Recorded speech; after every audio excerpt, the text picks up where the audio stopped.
Dodge Viper, the American supercar that refused to apologize. The Dodge Viper was never meant to be polite. It didn't ask permission, it didn't seek consensus, and it certainly didn't care about your comfort. From the moment it arrived in the early 1990s, the Viper stood apart, not just from European supercars, but from the very idea of what a modern performance car was supposed to be. Where others chased balance, refinement, and electronics, the Viper chased something older and far more dangerous: raw, mechanical truth. It was loud, hot, heavy, and brutally honest. And that was the point. Born from rebellion, not a boardroom. The Viper's origin story doesn't begin with focus groups or market research. It begins with frustration. In the late 1980s, Chrysler was rebuilding itself, and Bob Lutz, then president of Chrysler, was fed up with the idea that America could no longer build a true world-class performance car. The Corvette existed, but it had evolved into something more polished, more predictable. Lutz wanted something that felt alive, something that scared you a little. The concept was simple and borderline insane. Take the spirit of a Shelby Cobra, give it modern muscle, and remove anything that softened the experience. No traction control, no ABS, no power windows, no roof you'd actually want to use. Just an engine, a steering wheel, and consequences. When the Dodge Viper concept debuted at the 1989 Detroit Auto Show, it stole the show. Long hood, side exit exhausts, impossibly wide shoulders. It looked like a caricature of American aggression. Chrysler executives expected polite applause. Instead, the crowd demanded it be built. Against all logic, Chrysler said yes. The engine that made the legend. At the heart of the Viper was its defining feature, a massive V10 engine. Derived loosely from a truck power plant but transformed almost beyond recognition, the engine was refined with help from Lamborghini, which Chrysler owned at the time. The result was an aluminum V10 that delivered monstrous torque rather than high-revving finesse. Early Vipers produced around 400 horsepower, respectable even today, but torque was the real story. The car didn't need to scream to feel fast. It surged forward with violence, shoving the driver back into the seat in a way that felt physical, almost confrontational. This engine dictated everything about the Viper's character. The long hood existed to house it. The side pipes existed because routing exhaust underneath wasn't practical. The heat in the cabin existed because insulation was considered optional. The Viper didn't apologize for any of it. A reputation earned the hard way. By the time the first Vipers hit the road in the early 1990s, the car had already earned a reputation, and not all of it was flattering. The Viper demanded respect. With no electronic safety nets and an unforgiving power delivery, mistakes were punished immediately. Stories circulated of owners spinning cars into ditches, guardrails, and occasionally buildings. Yeah, buildings. Journalists described the car as thrilling but terrifying. This wasn't a car you casually showed off. It was a car you learned slowly and carefully, or not at all. And yet that danger became part of the Viper's mystique. In an era when cars were becoming safer, quieter, and more predictable, the Viper stood as a reminder that driving could still require skill. It didn't flatter bad drivers, it exposed them. From brute to champion, the racing transformation. What many critics didn't expect was that the Viper would become a legitimate race car, and a dominant one at that. Dodge's motorsports program transformed the Viper from street brawler into endurance racer with the Viper GTS-R. The results were nothing short of shocking. The Viper began winning races against Ferrari, Porsche, and Corvette on the world stage. At Le Mans, the Viper GTS-R secured multiple class victories, proving that the car wasn't just fast in a straight line, it was capable, durable, and tactically brilliant. For the first time, an American supercar wasn't just participating in Europe's sacred endurance races, it was winning. The Viper had earned global respect, not through refinement, but through results. The people who drove it. The Viper attracted a certain kind of driver, not necessarily the smoothest, but the bravest. Factory drivers and privateers alike described the car as demanding but rewarding. It required commitment. Half measures were punished. Many drivers loved the Viper because it felt honest. There were no filters between input and outcome. The steering talked. The chassis responded. The car didn't save you from yourself. That rawness created loyalty. Drivers who mastered the Viper often became lifelong advocates, defending its rough edges as essential character rather than flaws. The V10. Torque before numbers ever mattered. The Dodge Viper's engine was never about chasing spec sheet bragging rights. From the beginning, its V10 existed to deliver sensation, not statistics. While rivals obsessed over horsepower peaks and redline theatrics, the Viper's philosophy was brutally simple: overwhelm the driver with torque at any speed. Early Gen 1 Vipers produced around 400 horsepower, but more importantly, they delivered over 460 pound-feet of torque. Numbers that arrived early and stayed constant. This wasn't an engine that begged to be revved. It pulled, relentlessly, from idle to redline. On the street, that meant instant response. On the track, it meant managing power rather than unlocking it. As generations evolved, displacement grew.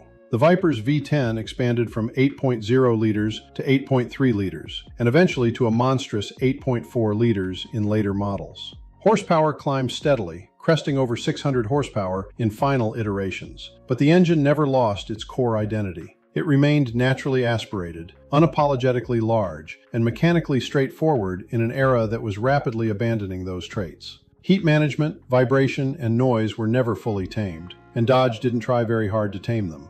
The Viper's side-exit exhausts dumped sound and heat right where drivers could feel it. The engine didn't whisper through insulation, it shouted through thin metal and raw airflow. That sensation of the car always working, always alive, became inseparable from the Viper experience. Speed without drama, and sometimes without sense. Top speed was never the Viper's primary goal, but it was still formidable. Depending on generation and gearing, Vipers comfortably exceeded 190 miles per hour, with some models pushing beyond 200 miles per hour under the right conditions. Yet, unlike European supercars that made high speed feel composed and distant, the Viper made it feel earned.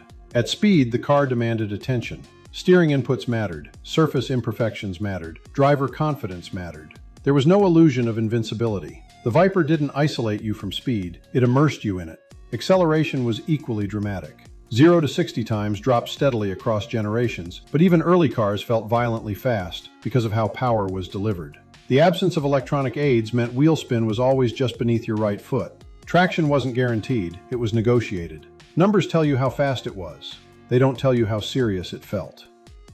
Color as identity, the Viper's visual language. Few performance cars are as closely associated with specific colors as the Dodge Viper. From the beginning, color wasn't just paint, it was identity. The most iconic combination remains Viper red with white racing stripes, a deliberate nod to American motorsport heritage. That livery alone cemented the Viper in pop culture, instantly recognizable whether on the road, the track, or a poster on a teenager's wall. But the Viper palette extended far beyond red. Over the years, Dodge offered a surprisingly bold range of colors, each reinforcing the car's aggressive personality. GTS blue with white stripes became synonymous with racing success and the Viper's Le Mans dominance. Black emphasized menace and muscle, stripping the car of ornamentation. Silver and gunmetal tones highlighted the car's sculpted surfaces. Yellow, orange, and limited edition hues leaned into the Viper's extroverted nature. Later generations and special editions introduced rarer colors that collectors now obsess over. Proof that the Viper's visual impact was just as intentional as its mechanical one. Unlike luxury brands that curated subtle palettes, Dodge leaned into saturation and contrast. The Viper wasn't meant to blend in. It was meant to be seen, heard, and remembered. Why these details still matter. The engine, the speed, and the colors all fed into the same truth. The Dodge Viper was built as a statement, not a compromise. Every choice reinforced the idea that this car existed outside the usual rules. In today's world of turbocharged efficiency and configurable drive modes, the Viper's approach feels almost radical. Its naturally aspirated V10, its lack of digital interference, and its unapologetic visual presence mark it as something that likely won't be repeated. That's why collectors, drivers, and enthusiasts continue to gravitate toward it. The Viper doesn't just represent American performance, it represents American confidence, expressed without filters. Design that never softened. Visually, the Viper never chased elegance. It chased intimidation. The proportions were exaggerated on purpose. Long hood, short deck, massive fenders. The coupe versions added aggression, while later generations refined aerodynamics without losing presence. Inside, the cabin was famously Spartan. Early interiors bordered on crude, but that minimalism was intentional. This wasn't luxury, it was focus. Over time, materials improved, but the philosophy never changed. The Viper existed for the driver, not the passenger. The ACR. When enough was never enough. If there's a single version that represents the Viper at its most extreme, it's the ACR, American Club Racer. This was Dodge unleashing the engineers and telling them to stop caring about comfort entirely. The ACR featured massive aerodynamic elements, track-focused suspension, and tires that bordered on race only. It became a Nürburgring legend, setting lap times that embarrassed far more expensive hypercars. The ACR wasn't subtle. It was loud visually and mechanically. And it was glorious. The end of the line. Modern regulations, emission standards, and safety requirements eventually caught up with the Viper.